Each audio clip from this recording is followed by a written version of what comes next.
Another thing to keep in mind here is once an employee is terminated, a lot of fields no longer populate in reporting. So you lose the ability to populate easily full-time or part-time, employee type, organizations that employees were members of, the company that they were in.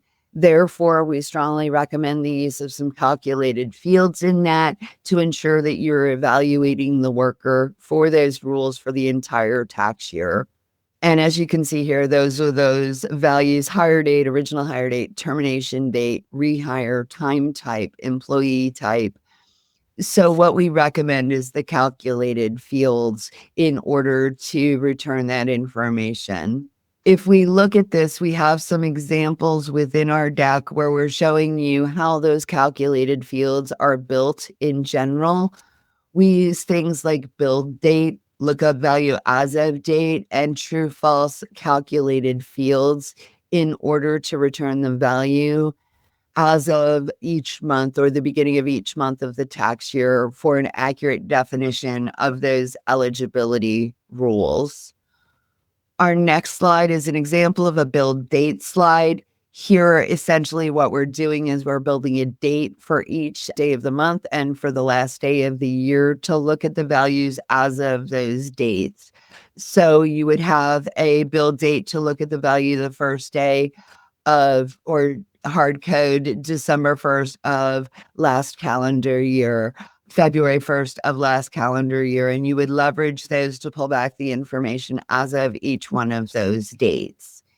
If we take a look at an example of a lookup value as of date, what we're then doing is looking up the value of the field as of each of those dates that we had built. So first of each month of the prior year for the tax reporting that we're doing.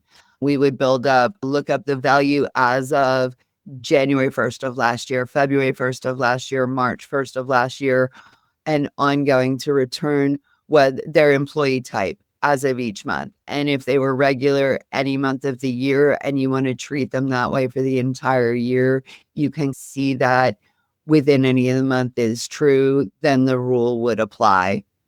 The last item on here is that kind of true false, where we would be saying if this value were true as of each of the months of the year, then return the eligibility for the entire year. So if the safe harbor should apply to people who were salaried any day of the year, then if the salaried comes back for 1 month in the year, you would be applying that safe harbor eligibility rule.